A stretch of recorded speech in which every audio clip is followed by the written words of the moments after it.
Olá, bem-vindo ao canal. Hoje o papo é sobre os resultados financeiros da Positivo Tecnologia. Vamos olhar os números do segundo trimestre de 2025. Sabe, aquele momento de entender o que está rolando com a empresa. A gente está com tudo aqui na mão, as demonstrações financeiras oficiais, o relatório da Deloitte, que são os auditores independentes, e, já adiantando, deram um parecer limpo, sem ressalvas, o que é bom, e também as notas explicativas, bem detalhadas, e um pedacinho da transcrição da apresentação de resultados deles. Nosso objetivo aqui é bem direto: tirar o suco desses documentos, o que realmente importa nesses números todos, o que eles dizem sobre a saúde da Positivo e para onde ela pode estar indo. Parece que a história que está surgindo é de uma empresa em transição, né? Tentando equilibrar o negócio antigo de hardware com essa aposta nova em serviços e ainda lidando com grana mais curta e uns riscos fiscais aí na jogada. Ok, vamos lá. Exato. E esse ponto da auditoria que você mencionou é crucial para começar, né?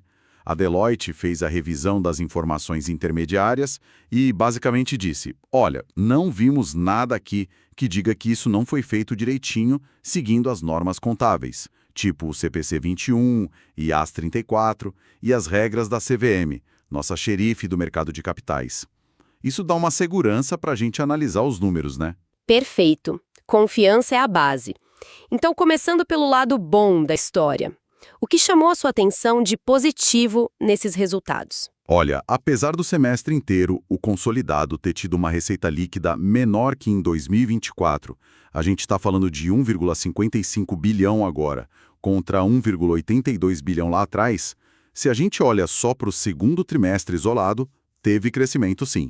Ah, interessante. A receita foi de 842 milhões. Isso é mais que os 813 milhões do mesmo trimestre do ano passado. Certo. Então, peraí. Cresceu no trimestre, mas caiu no semestre. Isso sugere que a melhora é bem recente ou veio de algum lugar específico? De onde saiu esse gás no trimestre? Então, aqui a gente começa a ver a tal da transição nos números, sabe? Uma parte bem importante desse crescimento trimestral parece que está vindo da aquisição recente a Positivo S Plus, que era a antiga Algar TI. Ah, a compra da Algar. Isso. As notas explicativas lá na nota 2.2.A mostram que, apesar da compra ter sido fechada lá em maio de 2024, foi agora que eles definiram a alocação final do preço, sabe? O valor do ágio, o tal do goodwill. Uhum.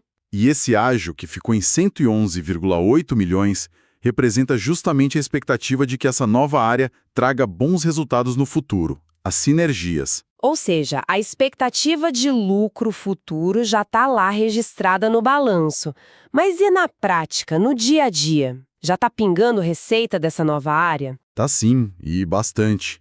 Se você olhar a linha de serviços gerenciados de TI lá na nota 2050, que quebra a receita por segmento, ela deu um salto, foi para 126 milhões no trimestre. Nossa! Fica bem claro que essa divisão nova está puxando a receita trimestral para cima, é o efeito da aquisição já aparecendo forte, a aposta em serviços ganhando tração, né? Bem interessante essa dinâmica. E mudando um pouco de assunto, mas ainda na estrutura da empresa, como é que ela se saiu com as dívidas? Cumpriu as exigências dos credores, os famosos covenants? Nesse ponto, a gestão conseguiu um resultado importante sim. Eles cumpriram as cláusulas restritivas, os covenants, dos empréstimos. A nota 14 detalha isso bem, principalmente a relação dívida líquida sobre EBITDA, que é, assim, de forma simples, o lucro antes de um monte de coisa, tipo juros, impostos. Certo, o indicador de alavancagem. Exato. A exigência era manter essa relação abaixo ou igual a 3 vezes, e eles ficaram dentro. Que bom que cumpriram, mostra disciplina. Mas assim, a dívida tá tranquila, então? Tranquila, tranquila talvez não seja a palavra, mas está gerenciada dentro do combinado, né? É importante notar que a dívida líquida consolidada subiu um pouco, chegou a 624,8 milhões de reais agora em junho, está lá na nota 27.2. Então, controlar esse endividamento continua sendo chave, ainda mais porque a despesa financeira está alta, como a gente vai ver daqui a pouco. Cumprir o covenant é bom, mas o tamanho da dívida e o custo dela ainda pedem atenção. Entendi. Estão cumprindo as regras do jogo com os credores, mas a dívida deu uma subidinha. Isso me leva a pensar, de onde vem o dinheiro para lidar com isso tudo, além da operação? Imagino que os benefícios fiscais ainda ajudam bastante, né? Com certeza. Os incentivos fiscais continuam sendo uma peça bem relevante para positivo. A nota 7B fala de um crédito financeiro de 37,2 milhões de reais no semestre. Isso tem a ver com a lei de informática, sabe? Aquela que dá um alívio fiscal para a empresa de tecnologia que investe em P&D aqui no Brasil. Sei. E não é só isso. Tem também benefícios de ICMS, o imposto estadual, que eles classificam como subvenção para investimento. Isso somou 127 milhões no semestre. Está lá nas notas 7A e 22. Esses valores entram como uma redução na receita e ajudam demais o resultado final. São valores bem expressivos. Entendido. Então, o cenário positivo tem crescimento no trimestre puxado por serviços, dívida controlada dentro das regras e ajuda forte dos incentivos fiscais. Mas, imagino que não seja só isso, né? Especialmente com a receita do semestre caindo. Quais foram os desafios, os pontos que acendem um alerta? Olha, o alerta mais forte vem lá da última linha da demonstração de resultados, o lucro líquido. No acumulado do semestre, a Positivo teve um prejuízo líquido consolidado de 10,3 milhões de reais. Prejuízo? Nossa. Pois é. E isso reverte forte o resultado do primeiro semestre de 2024, quando eles tiveram um lucro de 69,2 milhões. Mesmo se a gente olhar só o segundo trimestre agora, o lucro foi bem pequeno. 2,2 milhões contra 4,8 milhões no mesmo período do ano passado. Um prejuízo no semestre depois de um lucro bom no ano anterior é um baque, né? O que foi que pressionou tanto assim para virar o jogo desse jeito? É uma combinação de fatores, sabe? A própria queda na receita do semestre já é o começo da história. Mas aí vem a despesa financeira líquida, que continua pesando muito, 97,3 milhões no semestre. Está na nota 25. Quase 100 milhões só de despesa financeira. Exato. O custo daquela dívida que a gente falou, mais as variações do câmbio, tudo isso entra aí. E outro indicador que mostra a dificuldade é o caixa gerado pelas operações. Ele diminuiu bastante, foi 213 milhões nesse semestre, muito menos que os 415 milhões que a operação gerou no mesmo período de 2024. Isso está na nota 7. Ou seja, a operação principal da empresa está rendendo menos dinheiro vivo. Menos receita no semestre, despesa financeira comendo uma fatia enorme do resultado e a operação gerando menos caixa. E o negócio principal histórico da Positivo: computador, celular. O desempenho deles ajudou ou atrapalhou mais ainda? Aí a gente vê uma performance bem mista, o que reforça aquela ideia da transição e dos desafios no negócio mais tradicional. A nota 25ª, de novo ela, mostra que no trimestre, servidores storage e casa inteligente até venderam mais que no ano passado. Ah, que bom. Só que outras categorias super importantes, como desktops e tablets, tiveram quedas bem significativas na receita do semestre inteiro. Parece que o mercado de hardware tradicional continua sendo uma pedra no sapato. Entendi. Então, enquanto a aposta em serviços está crescendo, o motor antigo, o hardware, está meio engasgado em peças importantes.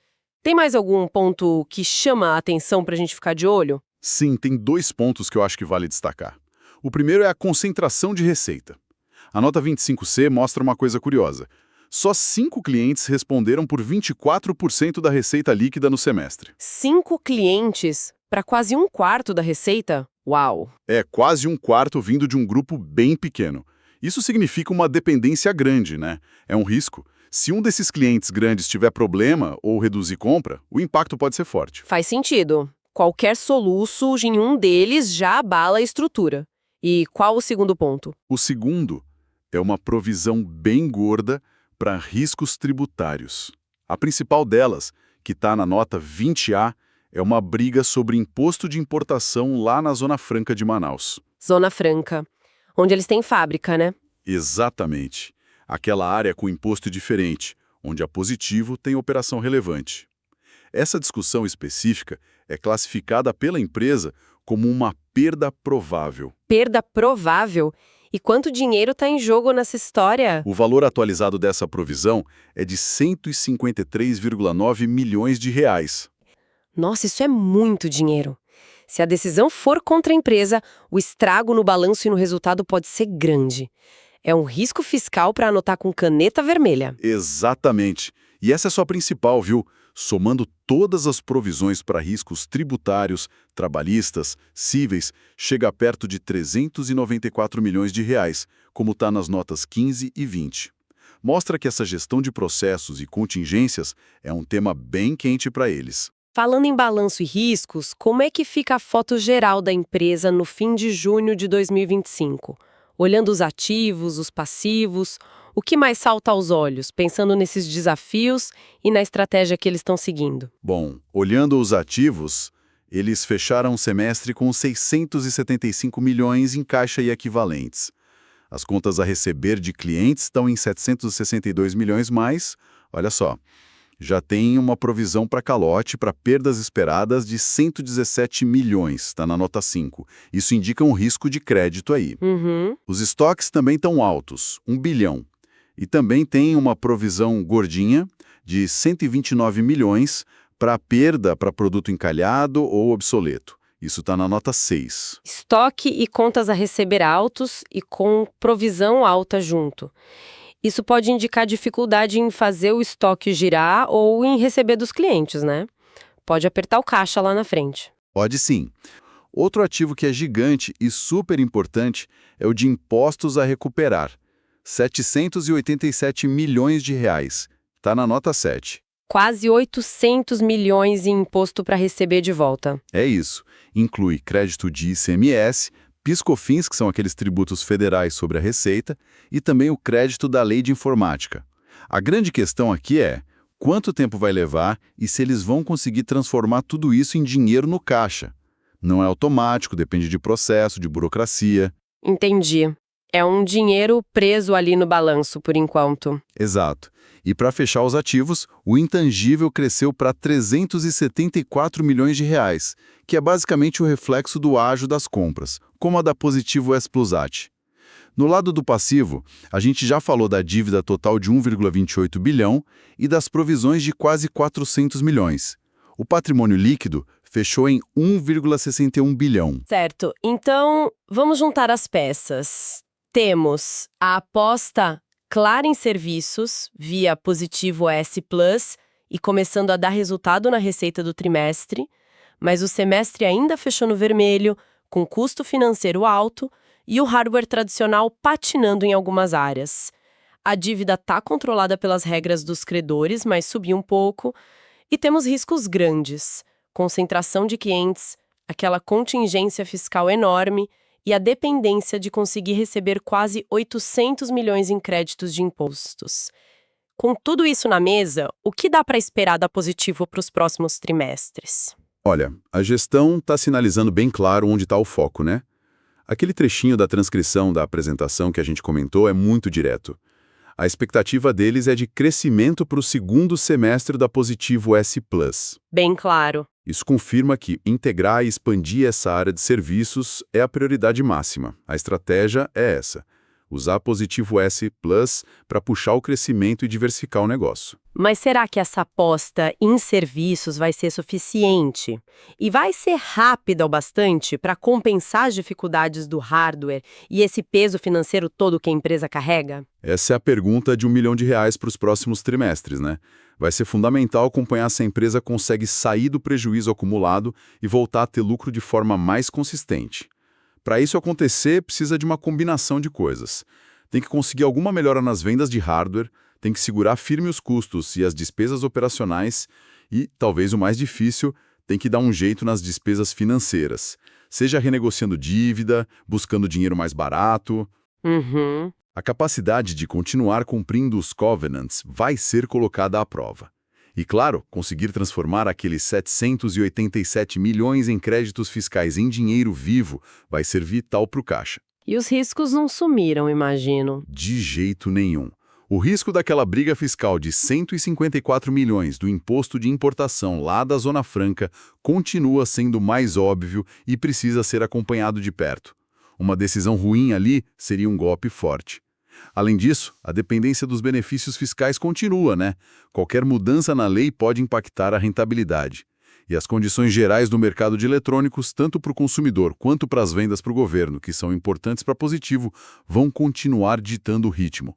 Aí o câmbio, sempre ele, adiciona aquela pitada de incerteza. Para quem está nos acompanhando, tudo isso leva a gente a pensar um pouco sobre o futuro da Positivo, né? Exatamente, a gente vê essa estratégia forte de ir para serviços com a Positivo S Plus, tentando depender menos do hardware tradicional. Mas, ao mesmo tempo, esse negócio de hardware ainda é o coração histórico da empresa, muitas vezes ligado a benefício fiscal, a contrato grande, especialmente com o governo. A questão que fica no ar é: qual vai ser o equilíbrio ideal para Positivo buscar nos próximos anos? Como é que ela vai conseguir balancear essas duas coisas, o legado do hardware, com seus desafios e dependências, e a nova aposta em serviços para construir um caminho de crescimento e lucro que seja mais sustentável, menos volátil, menos dependente de fator externo, tipo mudança em lei de incentivo ou uma licitação gigante que aparece de vez em quando? É algo para a gente pensar e ficar de olho. Bom, chegamos ao fim desta análise dos resultados da Positivo Tecnologia do segundo trimestre de 2025. Esperamos que essa conversa sobre os números e o contexto da empresa tenha ajudado a clarear um pouco as coisas. Foi um prazer discutir esses números. Obrigado pela companhia de quem nos ouviu. Se você gostou dessa análise, não esquece de deixar o seu curtir e se inscrever aqui no canal para receber mais conteúdos como este. Até a próxima!